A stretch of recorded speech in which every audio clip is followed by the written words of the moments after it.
जय हिंद साथियों। एक वाक्य है, क्या फर्क पड़ता है।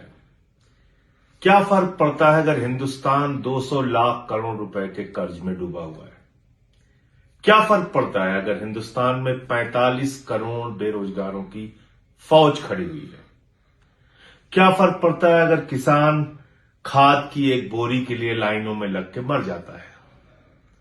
क्या फर्क पड़ता है अगर हमारा नौजवान नौकरियों के लिए जाता है और लाठियां पाता है। क्या फर्क पड़ता है भारत की सेना जो देश की सीमाओं की सुरक्षा करती है, उसमें 4 साल की नौकरी कर देकर अग्निवीर बना दिया जाता है नौजवानों को। अगर हम यूपी की बात करें तो आज उत्तर प्रदेश को हिंदू, मुसलमान, अगड़ा, पिछड़ा, दलित, सवर्ण, नफरत की राजनीति में झोंक दिया गया है और आपकी जिंदगी से जुड़े हुए किसी भी मुद्दे पर बात नहीं हो रही। हजारों की संख्या में बच्चों के स्कूल बंद हो जाते हैं। क्या फर्क पड़ता है? क्या फर्क पड़ता है कि अस्पतालों में मोमबत्ती से ऑपरेशन होता है। उत्तर प्रदेश के अंदर आज गन्ने का मूल्य मांगने पर किसानों को लाठियां मिलती हैं, फसल का दाम नहीं मिलता, आलू सड़कों पर रख के सड़ाना पड़ता है। अपनी जिंदगी में इतनी दुश्वारियां, इतनी तकलीफें और दिन भर व्हाट्सएप पे दुनिया भर के मैसेज मिलते रहते हैं। खुश रहो, भारत महान हो रहा है ऐसा बताया जाता है। खुश रहो, भारत विश्वगुरु बन रहा है ऐसा बताया जाता है। ऐसा महिमा मंडन किया जाता है भारत के प्रधानमंत्री और उत्तर प्रदेश के मुख्यमंत्री योगी आदित्यनाथ जी का। ऐसा बखान किया जाता है हमारी डबल इंजन की सरकार का कि आप खुश रहिए, उत्तर प्रदेश में कुछ भी गड़बड़ नहीं है।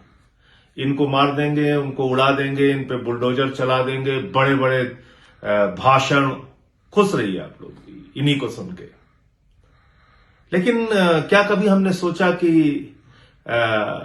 हमको इन मुसीबतों के खिलाफ, इन तकलीफों के खिलाफ, समाज में फैली इन बुराइयों के खिलाफ आवाज उठाने की जरूरत है, कुछ करने की जरूरत है? क्या कभी हमने ऐसा महसूस किया? क्योंकि अगर हम लोग ऐसा कुछ कर रहे होते तो सत्ता इतनी निरंकुश नहीं होती। बुनकर बड़ी संख्या में बेरोजगार हो गए। उत्तर प्रदेश में बड़ी संख्या में रेहड़ी पटरी वाले बेरोजगार हो गए। उनकी छोटी छोटी दुकानों पे बुलडोजर चला दिया जाता है।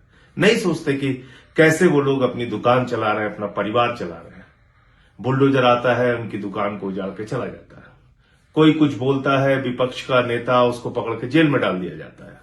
फर्जी मुकदमे लगाए जाते हैं, फर्जी इनकाउंटर किए जाते हैं, तमाम चीजें हो रही हैं। लेकिन इन सब चीजों से हमें कुछ फर्क नहीं पड़ता। समस्या यहां है। सवाल यह नहीं है कि आज समाज में दिक्कतें हैं। सवाल यह है कि उन दिक्कतों के खिलाफ हमें कोई दिक्कत नहीं हो रही है। हम बड़े आराम से अपनी जगह पड़े हुए हैं। शायद ये सोच के भी कि कौन इस पचड़े में पड़े, शायद ये सोच के कि एफआईआर हो जाएगी, शायद ये सोच के कि हमें क्या फर्क पड़ता है, जैसे समाज चल रहा है, जैसे दुनिया चल रही है, जैसे उत्तर प्रदेश चल रहा है, ऐसे ही चलता रहेगा।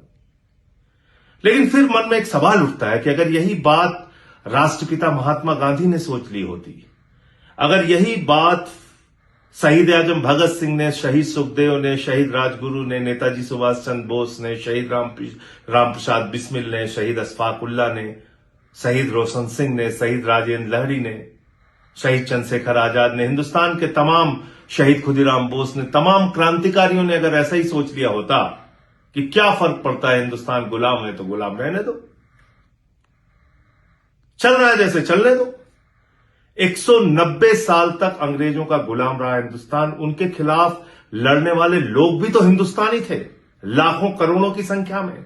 कभी गांधी जी के नेतृत्व में, कभी शहीद आजम भगत सिंह के नेतृत्व में उन्होंने अपना बलिदान दिया, अपनी कुर्बानियां दी इस देश के लिए कि ये मुल्क आजाद हो जाए। मुल्क आजाद हुआ, बाबा साहब डॉक्टर भीमराव अंबेडकर जी ने देश को एक संविधान दिया। जब इस देश में आपातकाल लगा, समाजवादियों ने और हिंदुस्तान के बड़े बड़े नेताओं ने लोकनायक जयप्रकाश नारायण जी के नेतृत्व में गिरफ्तारियां दी। क्यों दी? क्यों जेल में गए वो, क्यों लाठियां खाई उन्होंने?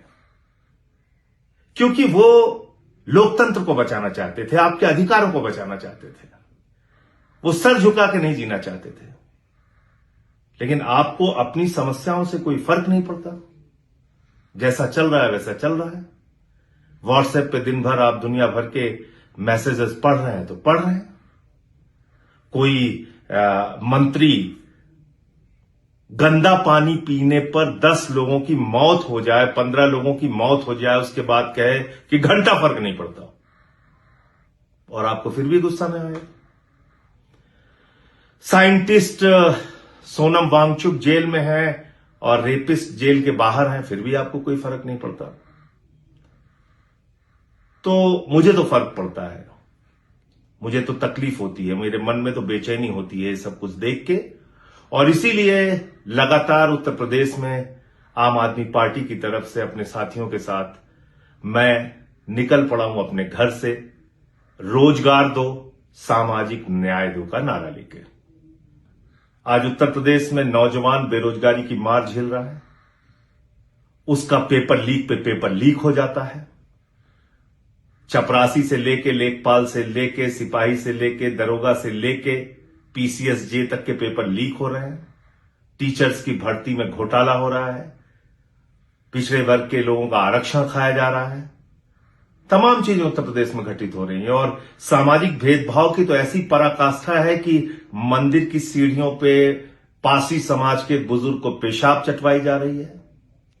यह भेदभाव का आलम है कि कथावाचक की चुटिया कटवा ली जा रही है। यह भेदभाव का आलम है कि सीआरपीएफ के जवान को घोड़ी पे नहीं चढ़ने दिया जाता है। आरक्षण नौकरियों में ओबीसी का हो, दलित का हो, उसका सफाया हो जाता है, खा लिया जाता है। तो रोजगार दो के सवाल पे, सामाजिक भेदभाव के सवाल पे आम आदमी पार्टी 16 जनवरी से मिर्जापुर के शहीद उद्यान से वाराणसी, काशी के सारनाथ में एक यात्रा निकाल रही है। ये करीब 90-95 किलोमीटर की पदयात्रा है। 16 जनवरी से 22 जनवरी तक ये पदयात्रा चलेगी और इस पदयात्रा में हम रोजगार का मुद्दा उठाएंगे, सामाजिक भेदभाव का मुद्दा उठाएंगे, हम तमाम और मुद्दे उठाएंगे जो उत्तर प्रदेश को और इस देश को प्रभावित कर रहे हैं। महंगाई का जुड़ा हुआ मुद्दा है, वोट चोरी का जुड़ा हुआ मुद्दा है, तमाम मुद्दे वो जो आपकी जिंदगी से जुड़े हुए हैं। किसानों का मुद्दा है, बुनकर का मुद्दा है, आशा बहुओं का मुद्दा है, रोजगार सेवक का मुद्दा है, वो तमाम मुद्दे उठाएंगे। अब तक 2 यात्राएं हो चुकी हैं और आप लोगों ने बहुत प्यार दिया, साथ दिया। एक यात्रा हुई सरयू से संगम तक, दूसरी यात्रा हुई रामपुर से अमरोहा तक और तीसरी यात्रा है मिर्जापुर के शहीद उद्यान से वाराणसी के सारनाथ तक। आइए इस यात्रा का हिस्सा बनिए, अपनी आवाज उठाइए। यह मत सोचिए कि क्या फर्क पड़ता है, बल्कि यह सोचिए कि आप क्या कर सकते हैं। आज हिंदुस्तान की समस्याएं, उत्तर प्रदेश की समस्याएं, लोगों की जिंदगी की दुश्वारियों को दूर करने के लिए आप क्या कर सकते हैं। तो ये अगर आपके मन में जरा सा भी ख्याल आए तो इस पदयात्रा से जुड़िए। और इस पदयात्रा से जुड़ने के लिए एक मिस्ड कॉल नंबर है 750004 0004 750004 0004। इस नंबर पर मिस्ड कॉल दीजिए। हमारे कार्यालय से आपसे संपर्क किया जाएगा और आप इस पदयात्रा का हिस्सा बन सकते हैं। किसी भी तरीके से आप अगर सपोर्ट कर सकते हैं इस यात्रा को तो सपोर्ट कीजिए। इस यात्रा को तन मन धन जैसे भी आप सपोर्ट कर सकते हैं। 4 लाइनें अगर इस यात्रा के पक्ष में सोशल मीडिया पे भी लिख सकते हैं, फेसबुक पे लिख सकते हैं, वीडियो बना सकते हैं, मैसेज 10 लोगों को आगे फॉरवर्ड कर सकते हैं। कुछ भी अगर कर सकते हैं तो करिए और इस पदयात्रा को कामयाब बनाइए। अपने मुद्दों की आवाज को बुलंद कीजिए। आइए मिलकर साथ चलें, यूपी की आवाज बने। जय हिंद।